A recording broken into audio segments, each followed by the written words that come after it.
Ladies and gentlemen, dear colleagues, good morning. I'm pleased to be able to speak to you today. By 2050, 75% of humanity live in cities and for compelling reasons. People move to cities for work, for education. It's the things that we all tend to take for granted that make city life valuable. Jobs, public services, mostly clean streets, public transport. In fact, today, cities produce 70% of the global GDP, and cities also produce 70% of the global greenhouse emissions. But precisely for the reasons mentioned above, we also know that cities are hotbeds for disaster risk. From the turn of this century till now, it is estimated that disasters have taken 1.1 million lives, destroyed a minimum of $1.3 trillion of counted worth of property, and affected 2.7 billion people. Much of this occurred in urban areas.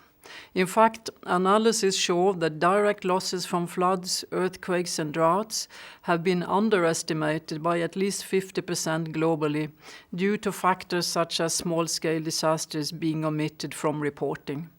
And therefore, cities have lost much more than we have accounted for. The good news, and it is good news, is that today more than ever before, not only states but also businesses, local actors, and many other stakeholders are aware, engaged, and willing to invest in disaster risk reduction as a priority. As many of you know, the Sendai Framework for Disaster Risk Reduction was adopted this year at the 3rd United Nations World Conference on Disaster Risk Reduction in Sendai, Japan, and subsequently endorsed by the United Nations General Assembly in June this year. The framework guides us to look at multi-hazard management of disaster risk across all sectors. It gives a clear goal to be achieved over the next 15 years by 2030, which is the substantial reduction of loss of lives, livelihoods, health, and assets of communities and countries. The Sendai Framework outlines 4 priorities for action around which implementation is now moving forward. First, it is critical to understand disaster risk in order to manage it. We must study risk in all its dimensions of vulnerability, capacity, exposure of persons and assets, hazard characteristics, and the environment. Secondly, disaster risk governance at the national, regional, and global levels is vital.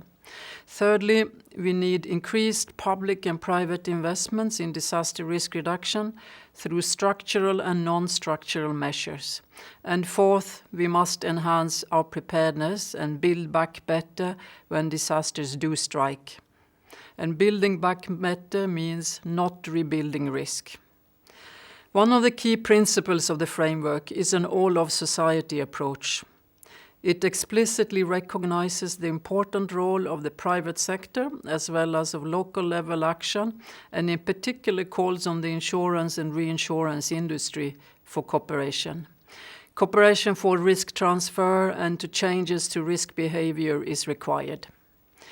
In fact, cities can draw inspiration from the wide array of role models among the nearly 2,700 cities, towns, and local governments, and many other partners in academia and businesses that participate in the UNISDR Making Cities Resilient campaign, which was launched only 5 years ago. Many cities today are providing leadership in flood management, earthquake-proof infrastructure, work on social cohesion, and other important areas that advance resilience.